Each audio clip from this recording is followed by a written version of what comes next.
This week, Google joins us to take us through their latest devices. Geoff Quattromani joins us to talk about those Google devices and how they compare with the rest of the market.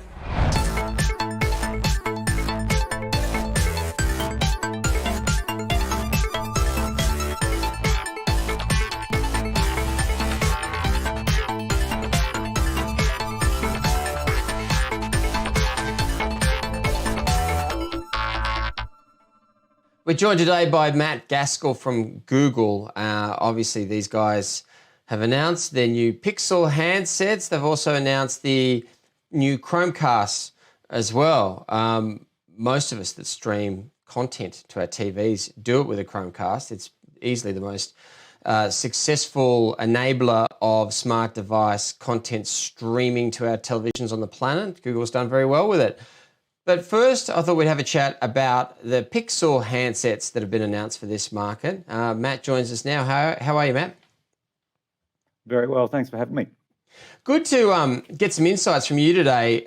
First up, with the new Pixel announcements, you've got a 4A 5G, and then you've got a 5 as well. Can you maybe quickly just give us an overarching explanation of each handset and what some of the key features are of both?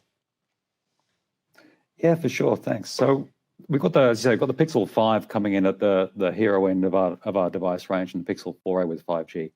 Now the 4a with 5G has everything you'd expect and want in that kind of mid-price range, with the addition of 5G. So we've taken all the things that we know consumers love about Pixel devices, and we learned a lot from the Pixel 3a. As to what people really expect in that kind of mid-market price point. They want a great camera, they want a great battery, they want a great display, and they're maybe not really wanting to trade off so much in terms of price against things like wireless charging or IP rating, that kind of thing. So really, the 4A with 5G is around delivering that 5G speed at that new price point for us. And then the Pixel 5 is where you start to see the bells and whistles that you'd usually expect from the Pixel range in that kind of slightly more premium price point. So we brought in wireless charging, metal unibody, we've got a larger battery, and all those new features that really kind of come together on the higher end. Now, having said that, as you pointed out earlier, like both of these devices are coming in under $1,000. And so when we look to what we think consumers will do, firstly, what we're trying to do as Google is really sit in the core of what we like to offer our users, which is helpfulness.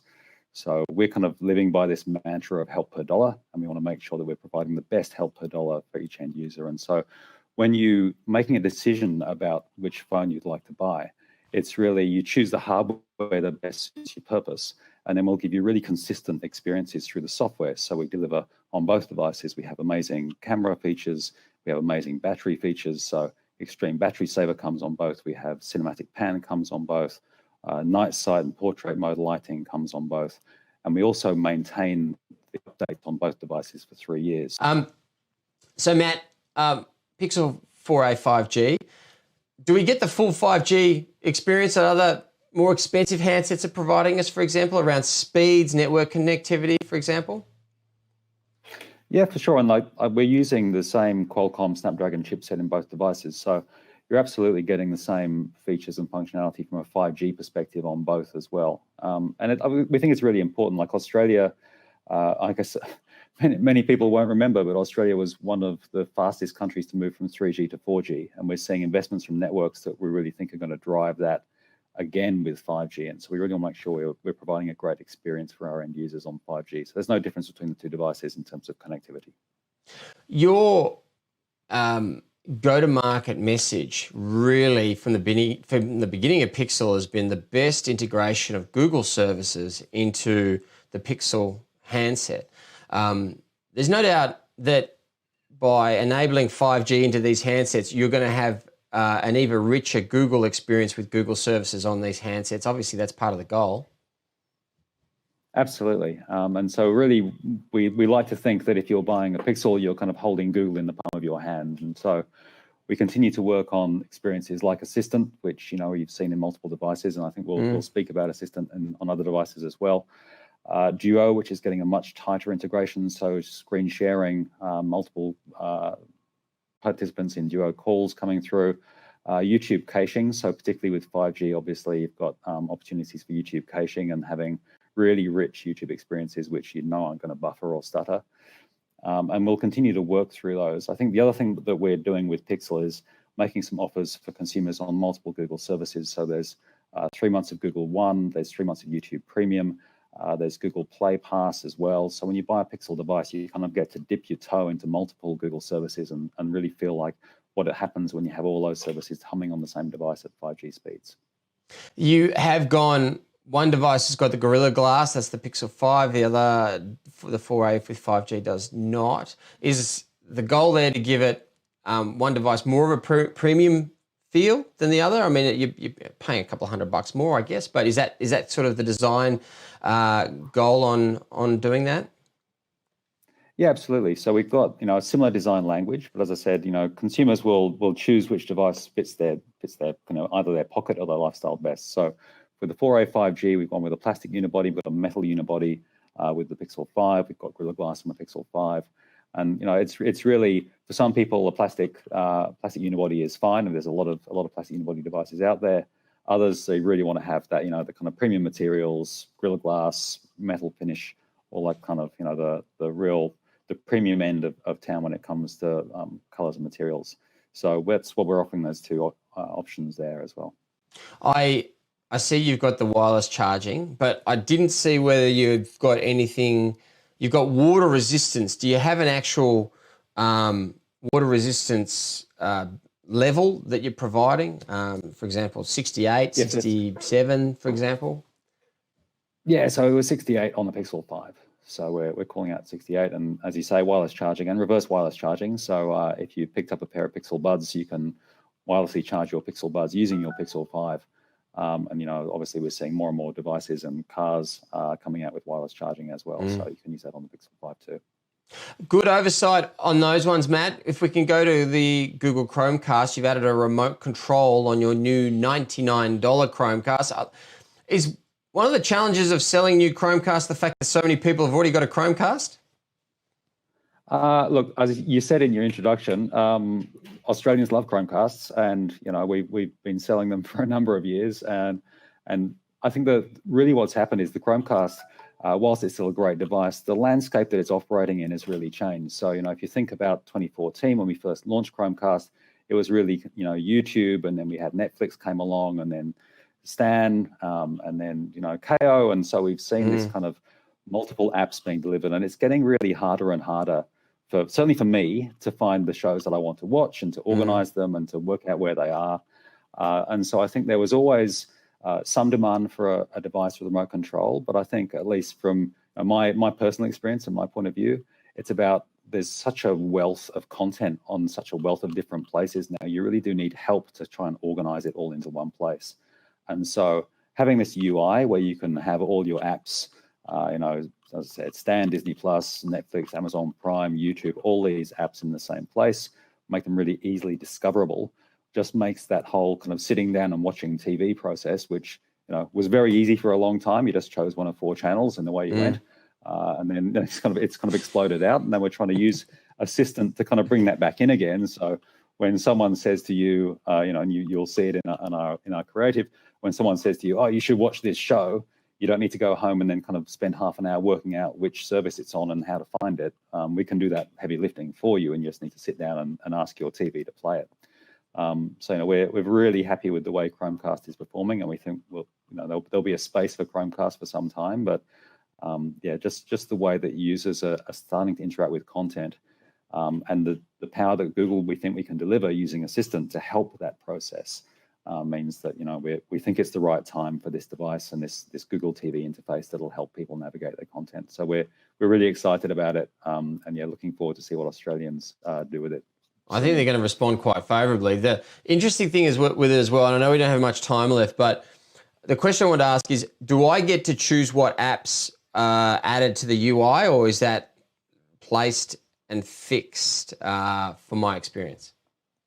Yeah, there'll be some that will kind of come fixed in the experience, and you basically can load any Google TV compatible app on there. So there'll be from launch, the compatibility will be all the big players you'd expect, and then the local players, so ABC, SBS, you can use those as well, and then you can modify your UI as you see fit.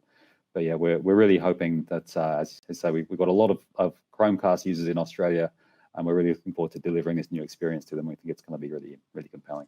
Is the addition of the remote control, does that now mean that even if you've got a $99 smartphone, for example, be it a $99 Android phone, you can still have a good Chromecast experience because you're not streaming from the device anymore. You're just self-contained on the Chromecast, enjoying your streaming experience. Yeah, exactly. And we run those media streams via our servers, but it does mean that with the remote control, just easier to find, use your voice, and obviously you've got now 60 frames per second, 4K, so you've got really high video, all the things you want to enjoy for a top-notch movie night, including the ease of finding the movie in the first place. Now all come from the same place. So yeah, it really delivers that experience to you, irrespective of what phone you have. And even what TV you have, you might have a great TV that's just a dumb TV from 10 years ago. And that's the thing I think people really like about Chromecast, is it's been turning these dumb TVs into smart TVs for years. And now we can make them even smarter again. And it's affordable. $99 will be the price for the new Chromecast. $799 for the Pixel 4a 5G. $999 for the Pixel 5. Matt, thanks for your time today. Thanks for taking us through the insights on your new products. Appreciate your time. No, thank you so much. Great to speak to you.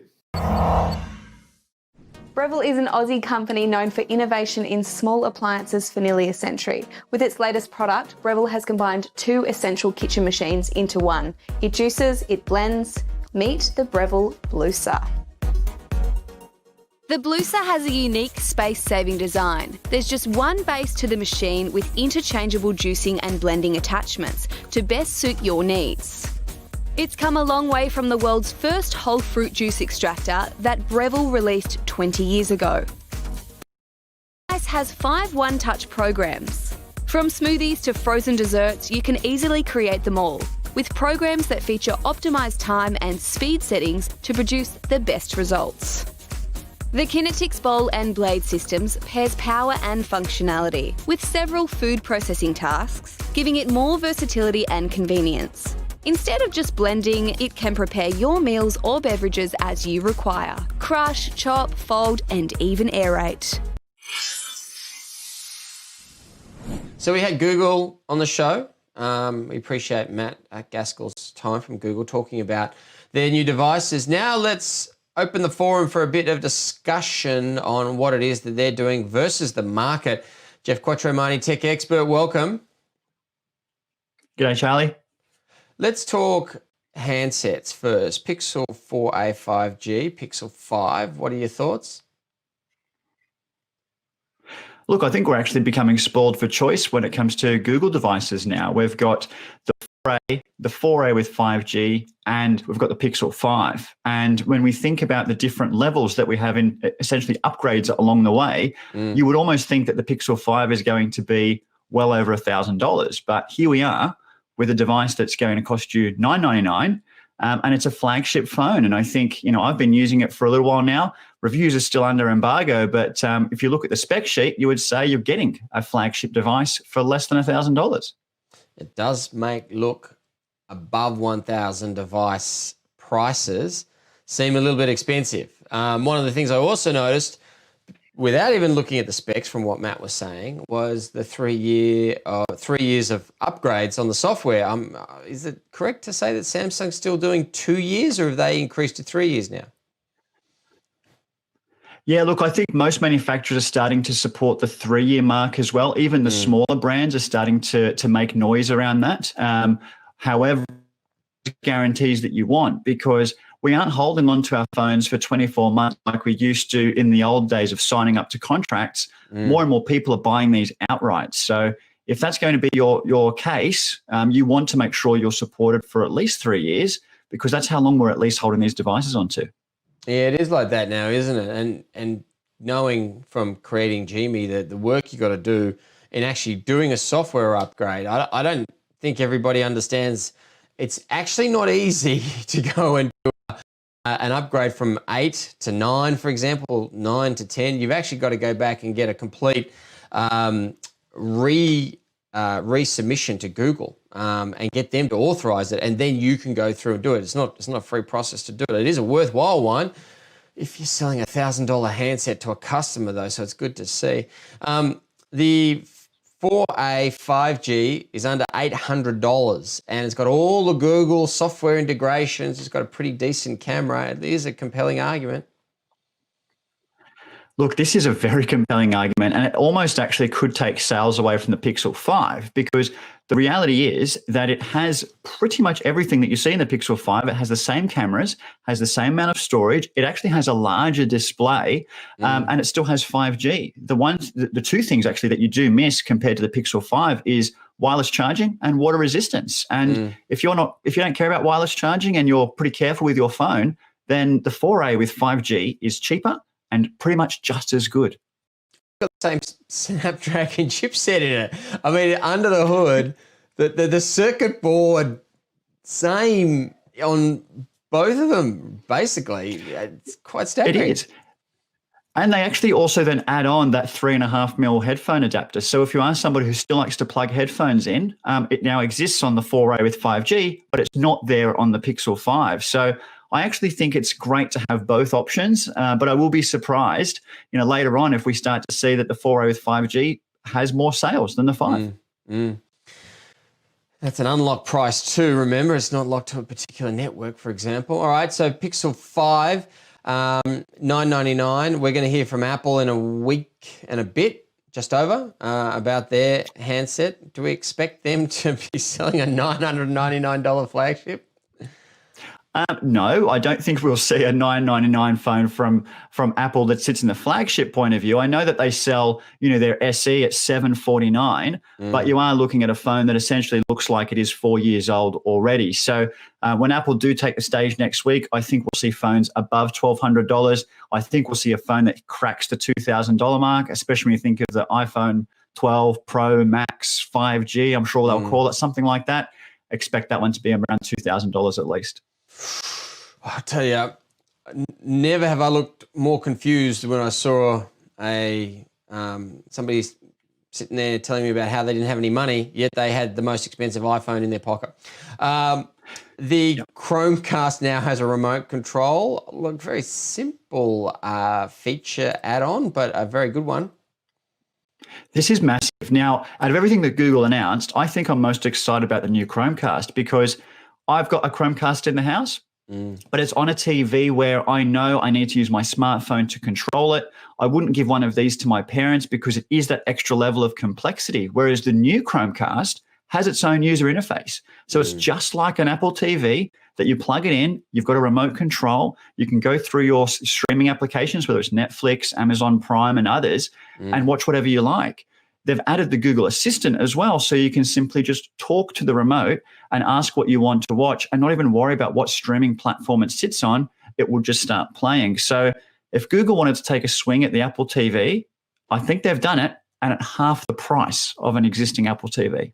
$99. The thing about it is as well, and I mean, I mentioned this in the question to Matt, your experience on the Chromecast was partly in line with the smart device that you were using to connect to it. Now, obviously, it streams from the server, the Chromecast, and all that kind of stuff, but still, it was the gateway to the experience. And I know that customers would think if, I've got a $99 phone or a $200 phone, I won't get that good a Chromecast experience. Where you're putting the smart device into just a separate silo completely now. You don't even need it. $99 and off you go.